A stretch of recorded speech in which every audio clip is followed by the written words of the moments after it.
বাংলাদেশে নৃশংসভাবে কাউকে মারার জন্য হিন্দু জাগরণ মঞ্চ একটা প্রতিবাদ মিছিল বার করেছিল, তাতে পুলিশ লাঠিচার্জ করলো, গুরুতরভাবে জখম করেছে অনেকজনকে, 17 জনকে অ্যারেস্ট করা হয়েছে, তার মধ্যে 7 জন মহিলা। ভাবতে পারছেন বাংলাদেশে হয়েছে, প্রতিবাদ করছে এখানে সেটা করতে পারবেন না।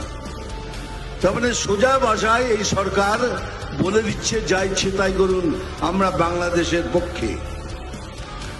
আমরা যেভাবেই হোক এই পশ্চিম বাংলাকে ওয়েস্ট বাংলাদেশ করে ছাড়ব। তাহলে আপনারাও শুনে রাখুন, এই শরীরে যতদিন 1 ফোঁটা রক্ত থাকবে कोई माई का लाल ये नहीं कर सकता।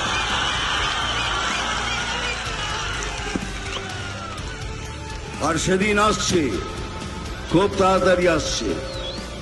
আপনাদেরও বলে রাখি, যে যেভাবে আপনাদের সাথে ব্যবহার করবে ঠিক সেইভাবে তাদের ব্যবহারের উত্তর দেবেন, তা না হলে এরা সোজা হওয়ার লোক নয়।